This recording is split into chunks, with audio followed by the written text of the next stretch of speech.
धूप और छांव की तरह हमारे जीवन में सुख और दुख आते रहते हैं। हमें लगता है कि हमारे जीवन में हजारों दुख है, लेकिन अगर वास्तविकता में देखा जाए, आंखें खोलकर देखा जाए, तो जीवन में सिर्फ एक ही दुख होता है।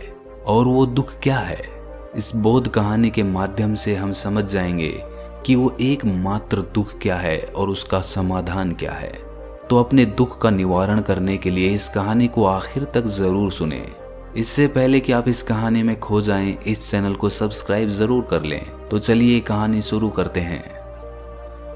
एक गांव में सबल नाम का एक आदमी रहता था। वो अपने जीवन से बहुत निराश था। उसकी निराशा का कारण ये था कि वो अभी तक कुछ भी नहीं करता था। उसके घर वाले उसे दूसरों का उदाहरण देकर ताने मारते थे और कहते थे कि वो सब तो कामयाब हो गए और तू यहीं का यहीं रह गया। जब भी वो कहीं बाहर जाता तो लोग उससे पूछते कि तुम क्या कर रहे हो भाई, और उसे ये कहने में बहुत शर्म महसूस होती कि वो अभी कुछ नहीं कर रहा, कुछ करने की कोशिश कर रहा है। धीरे धीरे उसने लोगों से मुंह छिपाना शुरू कर दिया। उसका दुख इतना बड़ा था कि उसको लगता था कि वो धरती पर एक बोझ है और उसके बस में कुछ भी करना नहीं है, वो कुछ कर ही नहीं सकता। तो वो जी कर क्या करेगा? उसे अब मर जाना चाहिए। वो अकेले में बैठकर रोता और भगवान को दोष देता। एक दिन उसने नगर में एक गुरु को देखा जो दुख के ऊपर अपना प्रवचन दे रहे थे। गुरु कह रहे थे कि दुख एक गुरु की तरह होता है जो आपको जीवन के बारे में समझाता है और आपको सही से जीने का तरीका बताता है। आप चाहें तो दुख रूपी गुरु से अपना जीवन सीख सकते हैं या दुख में डूबकर बैठे बैठे रो सकते हैं। सबल भी ये बातें सुन रहा था। जब उपदेश खत्म हुआ तो उसने गुरु से कहा, दुख कुछ सिखाकर नहीं जाता बल्कि पीड़ा देकर जाता है। दुख की पीड़ा अनंत होती है। ऐसा लगता है कि इसके बाद कुछ नहीं मिलने वाला, कुछ नहीं होने वाला। मृत्यु भी उसके सामने कम लगती है। गुरु ने पूछा कि क्या दुख है तुम्हें? सबल ने अपनी सारी परेशानी गुरु को बता दी और कहा कि मेरे दुख का आपके पास कोई समाधान नहीं है। गुरु ने मुस्कुराकर कहा कि जब तुम्हारे जीवन में असली दुख आए तभी मेरे पास आना, मैं उसका समाधान अवश्य करूंगा। ये कहकर गुरु वहां से चले गए। सबल ने सोचा कि क्या मेरा दुख असली नहीं है? क्या ये दुख जो मैं झेल रहा हूं दुख नहीं है? कोई भी मेरे दिल का दर्द नहीं समझता। अरे घर वाले नहीं समझते तो गुरु क्या समझेंगे? अपने दुखों से परेशान होकर सबल ने एक निर्णय लिया कि वो कुछ करके दिखाएगा। उसने एक छोटा सा व्यापार शुरू किया। उसे उसके व्यापार में सफलता नहीं मिल रही थी, पर उसके घर वाले बहुत खुश थे कि वो कुछ तो प्रयास कर रहा है। धीरे धीरे उसे सफलता मिलने लगी और फिर उसने रफ्तार पकड़ ली। वो 2 सालों के भीतर ही एक बड़ा व्यापारी बन गया। अब उसके आसपास काफी लोग थे जो उसे पसंद करते थे, जो उसकी चिंता करते थे, जो उसके कार्यों की सराहना करते थे, प्रशंसा करते थे। उसके माता पिता भी अपने बेटे की प्रशंसा करते करते नहीं थकते थे। उसके मित्रों की संख्या दिन ब दिन बढ़ती जा रही थी और वो बहुत खुश था। फिर उसके कुछ दोस्तों ने उसको सलाह दी कि उसे अपना व्यापार अब और बड़ा करना चाहिए। जब वो बड़ा व्यापारी बनकर इतना खुश है तो सोचो, अगर तुम इस नगर के, इस राज्य के सबसे बड़े व्यापारी हो जाओगे तो कितना सुख होगा तुम्हारे पास, कितने लोग तुमसे जुड़ेंगे, कितना यश तुम्हारा फैलेगा। स्वयं राजा भी तुम्हारी तारीफ करेंगे और जरूरत पड़ने पर तुमसे ही धन उधार लेंगे। ये बात सबल के मन में बैठ गई और अब वो और ज्यादा मेहनत करने लगा। लेकिन ये सब कुछ उसे बहुत जल्दी चाहिए था। ज्यादा समय इसमें वो बर्बाद नहीं करना चाहता था। इसीलिए उसने कुछ ऐसे काम किए जो उचित नहीं थे। उसने बहुत बड़ी मात्रा में धन उधार ले लिया और वो यहीं पर नहीं रुका। ज्यादा मुनाफा कमाने के चक्कर में उसने अपनी माल की गुणवत्ता खराब कर दी। उसके मित्र उसे जैसा कहते थे वो वैसा ही करता रहा। दूसरे व्यापारियों के खिलाफ षड्यंत्र भी रचने उसने शुरू कर दिए। अब उसके जीवन का सुकून कहीं चला गया था। उसे अब रातों में नींद नहीं आती थी। वो हमेशा कुछ उधेड़-बुन में लगा रहता था। सुख साधन की सारी वस्तुएं होने के बाद भी उसे किसी चीज में सुख नहीं मिल रहा था। एक दिन सबल अपने रथ में बैठकर एक मार्ग से जा रहा था। रास्ते में उसने उसी गुरु का आश्रम देखा। वो गुरु के पास पहुंचा और कहा, गुरुदेव, आपने कहा था कि असली दुख हो तो ही मेरे पास आना। मेरे जीवन में बहुत दुख है, मैं रात को सो भी नहीं पाता हूँ। सबल गुरु को अपनी सारी बात बताता है। गुरु ने कहा कि जब तुम पहली बार मिले थे तब भी तुम किसी दुख में थे। उस दुख से तुमने क्या सीखा? सबल ने कहा, मैंने सीखा कि केवल सोचने मात्र से कुछ नहीं होता। अपनी सोच को साकार करने के लिए कर्म करना पड़ता है, और केवल कर्म करने से कुछ नहीं होता। कर्म को अंतिम पड़ाव तक ले जाना आवश्यक होता है। चाहे रास्ते में कितनी भी बाधाएं आए, कितनी भी निराशा आए, चाहे ऐसा क्यों ना लगे कि अब कुछ नहीं होगा, तब भी ये मानकर कि जो कार्य मैं कर रहा हूं मैं इसमें सफल होकर ही रहूंगा, कर्म करना चाहिए।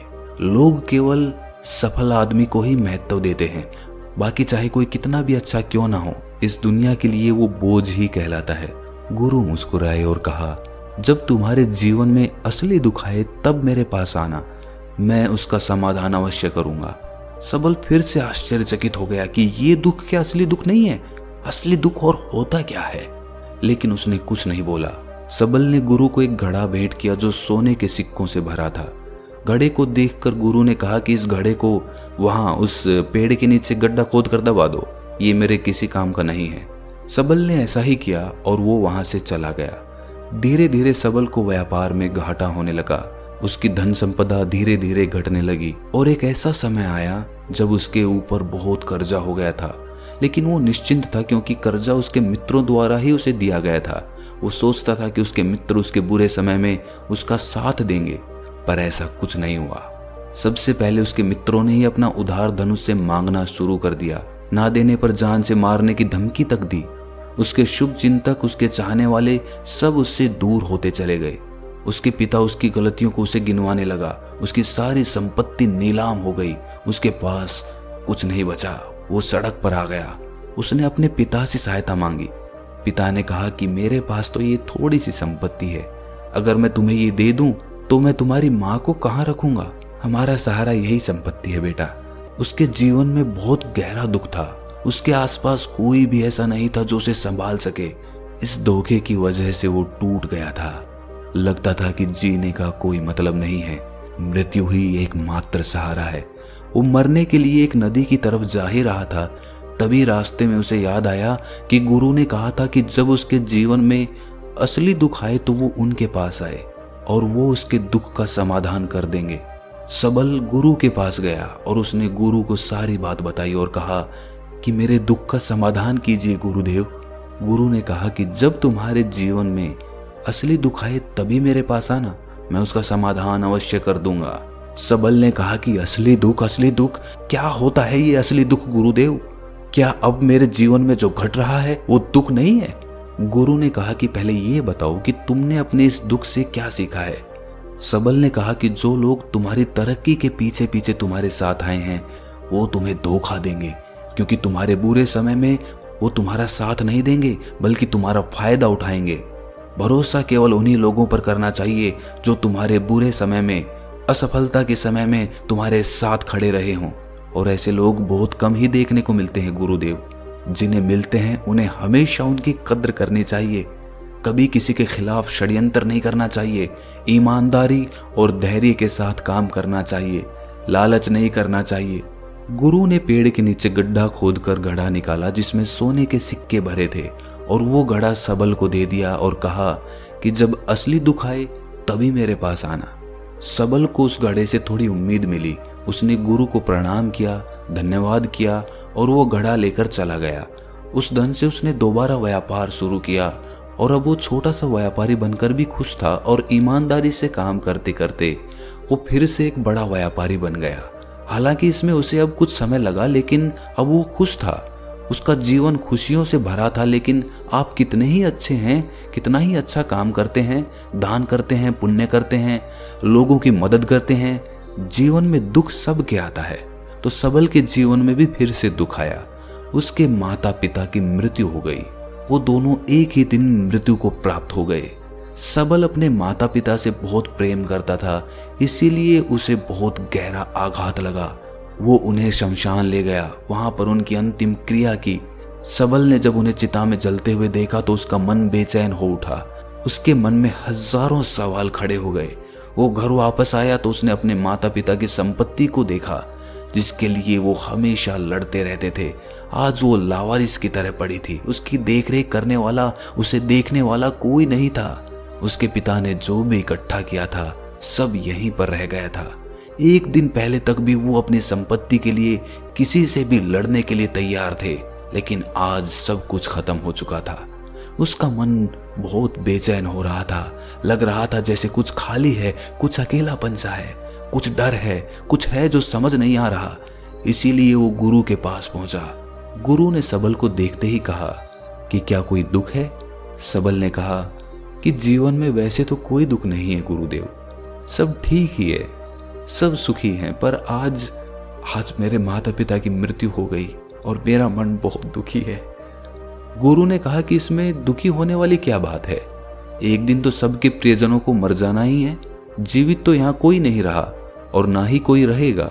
तुम भी एक दिन मर जाओगे, हो सकता है कल, या कहो आज, या कहो तो अभी भी तुम मर सकते हो।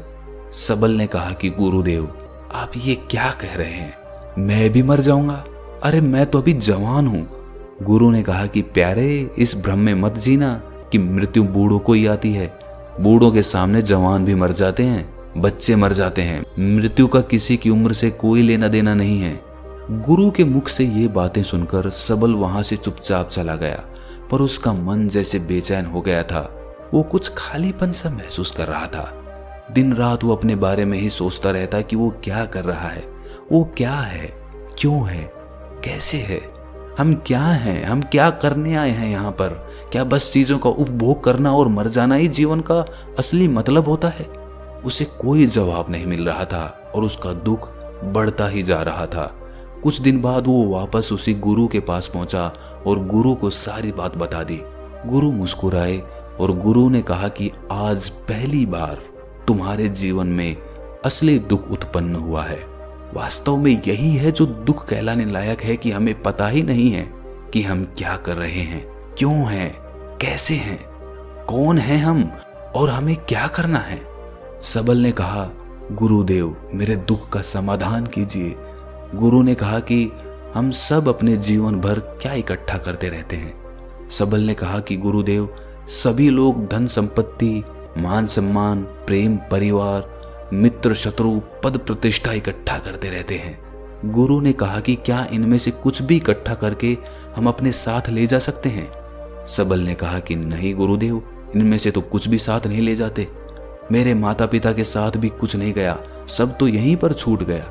गुरु ने कहा ध्यान से समझना, इस दुनिया में हम जिसे इकट्ठा करते हैं उसे हम कभी इकट्ठा करते ही नहीं।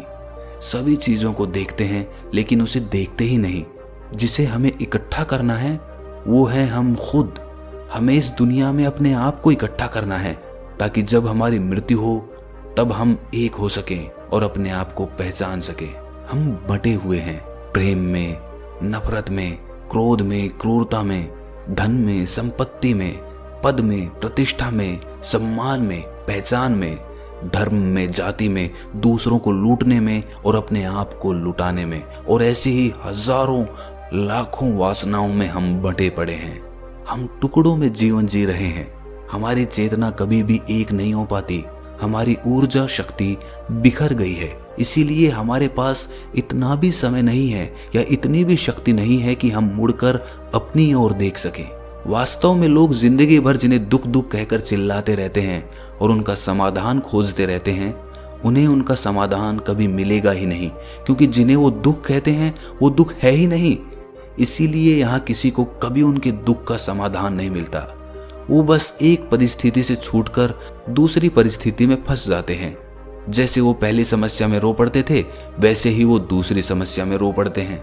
हमेशा ही एक समाधान नजर आता है, वो है मृत्यु, पर वो भी कोई समाधान नहीं है।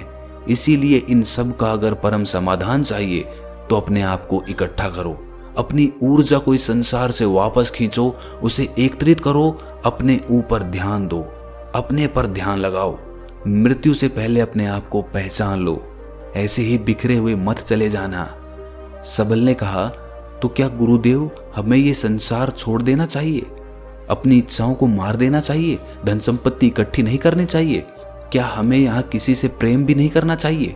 गुरु ने कहा तुमसे इच्छाएं, कामनाएं और वासना ऐसे ही निकलती है जैसे पहाड़ से कोई पत्थर गिर रहा हो, जिस पर पहाड़ का कोई नियंत्रण ही नहीं है सिवाय देखने के और परेशान होने के।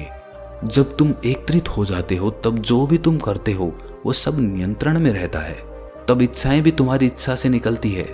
सबल ने कहा, गुरुदेव, आपने मेरे सच्चे दुख का निवारण कर दिया है, आपका बहुत आभारी हूं। अब मैं अपने आप को एकत्रित करूंगा गुरुदेव।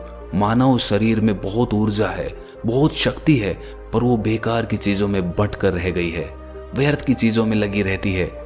दोस्तों, अक्सर हम ऊपर वाले से सवाल करते हैं कि हमारे जीवन में इतने दुख क्यों हैं। हम सभी के मन में ये सवाल उठता है और इसका जवाब है कि वो परमात्मा हमें उस परम दुख तक ले जाना चाहता है, उस सबसे बड़े दुख तक ले जाना चाहता है, जहां पर हमें पता चल सके कि इंसानी आत्मा का असली दुख क्या है। और वो दुख है अपने आप को ना पहचान पाना, अपनी शक्तियों को ना पहचान पाना, अपने आप को इकट्ठा ना कर पाना, अपने आप पे नियंत्रण ना कर पाना। हमारे जीवन में यही दुख होता है, लेकिन इस दुख को ना देखकर हम सभी प्रकार के दुख देखते हैं, लेकिन इस दुख पर हमारा कभी ध्यान ही नहीं जाता। और वास्तव में होना ये चाहिए कि जब हमारे जीवन में दुख आते हैं तो हमारी सोच वहां पर जानी चाहिए कि मैं क्यों हूं, मैं क्या हूं। और जब ये एकमात्र दुख आपके जीवन में आपको नजर आता है, तब आप ध्यान की तरफ बढ़ते हैं, तब आप अपने आप को खोजने की तरफ चलते हैं। तो दोस्तों, कैसी लगी आपको ये कहानी कमेंट सेक्शन में जरूर बताना, और अच्छी लगी तो इस चैनल को सब्सक्राइब करना ना भूलें। तो मिलते हैं अगली कहानी में, तब तक के लिए अपना ख्याल रखें।